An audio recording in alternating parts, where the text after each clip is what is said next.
I had just signed the last check when they showed up at my door. The ink on the mortgage release wasn't even dry.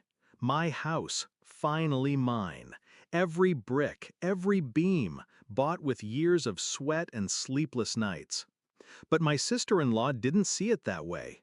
She barged in, her kids running wild across the living room I had built piece by piece. "Pack up the guest room," she said, smiling like she owned the place. "We're moving in. This house belongs to the family now." I didn't answer. I just stood there, still holding the envelope that confirmed freedom. My brother walked in behind her, sheepish but silent. My parents followed last, nodding in quiet agreement. It wasn't a request, it was an announcement. 3 years earlier, I wouldn't have believed it. Back then, we were normal.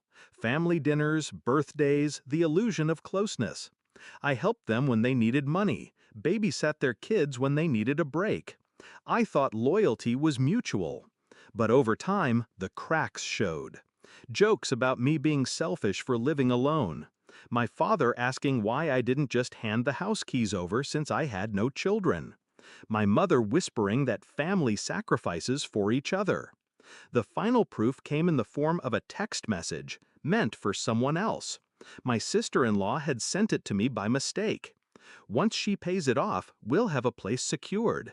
She doesn't even need all that space." That night, I stopped being naive. I didn't confront them, not then. Not when they pushed me to add my brother's name to the deed just in case. Not when my parents stopped inviting me to dinners, as if punishing me would soften my spine. I stayed silent. I played the role of the dutiful outsider. And I planned. I doubled down on my payments. Every extra shift, every weekend side gig, every dollar went into clearing that debt faster. I wanted it done. I needed it done. Because the day the bank's claim ended, my real leverage began. And here it was. The day. They stood in my living room, claiming it as theirs.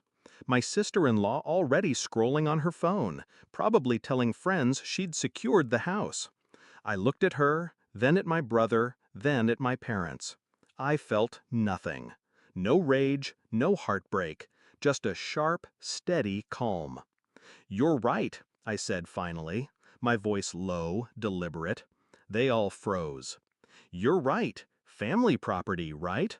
A roof for everyone. No child left without a home." I agree. Relief washed over their faces.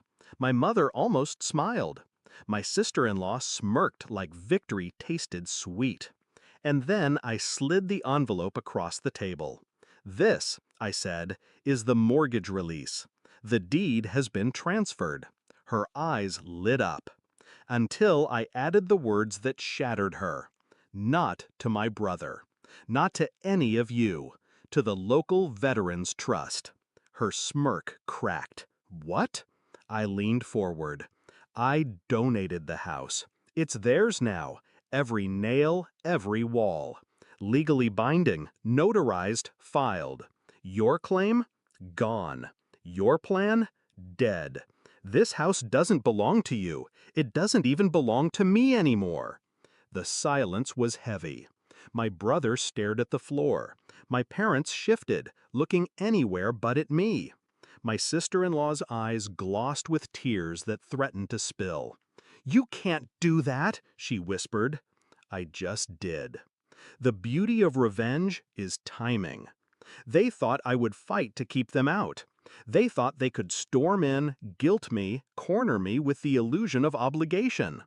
But they underestimated one thing: my willingness to burn the bridge if it meant they couldn't cross it. I watched her crumble, every ounce of entitlement draining out of her face. My parents muttered about betrayal, about how I'd ruined the family.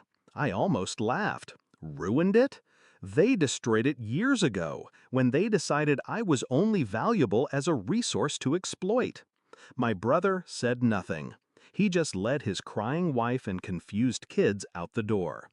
That night, the house was silent, empty. Mine, yet not mine. And for the first time, that felt right.